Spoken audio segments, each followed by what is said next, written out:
ثم أيضا ينبغي توقير العلماء، وأن توقيرهم وتقديرهم واحترامهم من السنة، وأنهم بشر يخطئون، لكن الواجب على المؤمن أن يظن بأهل الإيمان والدين والصلاح الخير، وعلى الطالب أن يترك الاعتراض على أهل العلم والأمانة والعدل ويتهم رأيه عندهم، ولا يسعى بالاعتراض والمبادرة إليه في موضع الاحتمال والاجتهاد قبل التوثق ودون تثبت وتبين، ذلك لأن اتهامهم بالخطأ إن ورد من عالم قد يكون اتهامهم به غير صحيح، وإن ورد من غير عالم فهو لا يعرف خطأ نفسه، فأن له أن يحكم عليه بالخطأ فضلا عن انتقاصهم والاستدراك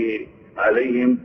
فللواجب أن يضع الطالب أو المسلم ثقته في أهل العلم ويصون لسانه عن تجريحهم أو ذمهم، فإن ذلك يفقدهم الهيبة ويجعلهم محل التهمة.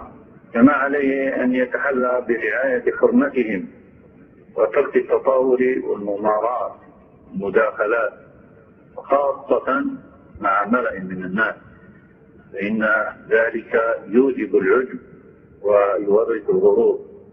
نعم، إن وقع خطأ منهم أو وهم نبه عليه من غير انتقاص منهم، ولا يثير البلبل والهرج عليه ويطرح بالحق فيهم، وما يفعل ذلك إلا متعال يريد أن يكحل عينه فأعماها، أو يريد أن يطب زكاما فيحدث جذاما.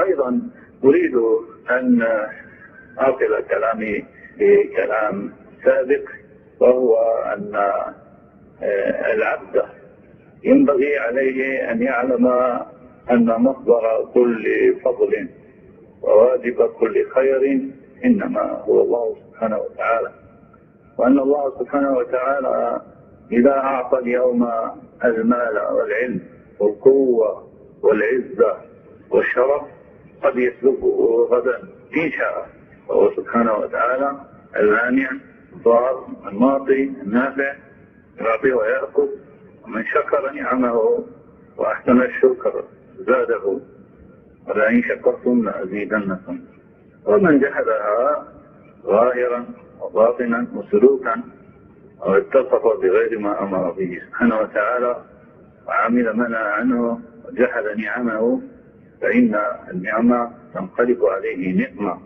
ومن أعظم المهالك في الحال والمآل وذلك العجب بالنفس والعمل والزهو والغرور، وما يترتب عليه في باب العلم من ترك الاستفادة، ويحمله العجب والغرور إلى التعالم واحتقار غيره من الناس واستصغار من سواه.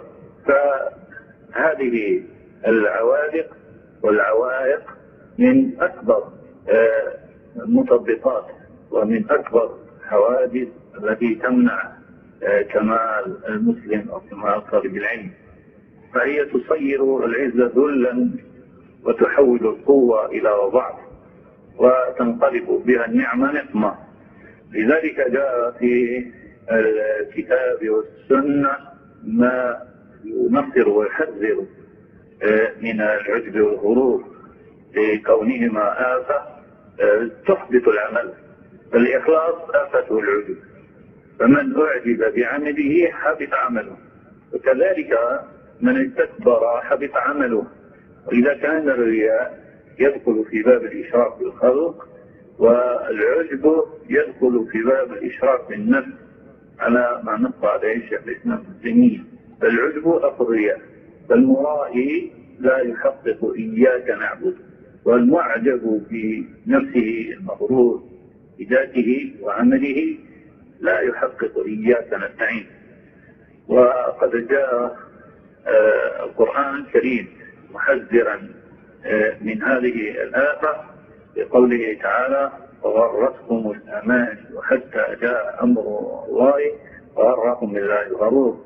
قال الله سبحانه وتعالى أيضا: ويوم حنين إذ أعجبتكم كثرتكم فلن تغني عنكم شيئا. وقال الله سبحانه وتعالى أيضا يا أيها الإنسان ما غرك بربك الكريم.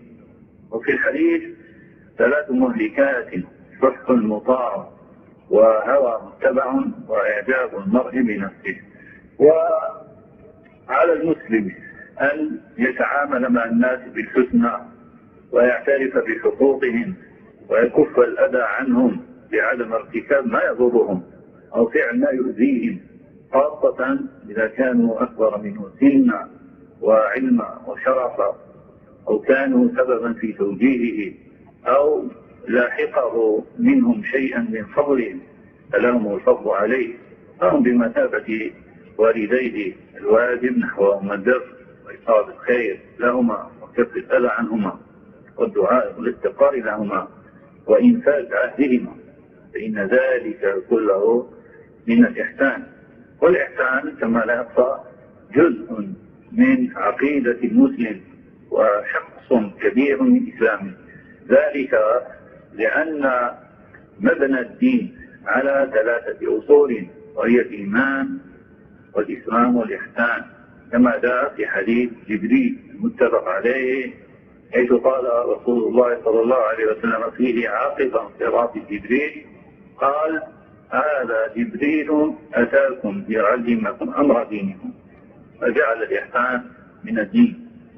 أما العبارات التي يؤتى بها غالبا هؤلاء الطلبة في غاية القبح من السب والبذاء والفحش وغيرها من الكلمات واللمز والطعن ومختلف آفات اللسان، فليست من الإحسان في شيء.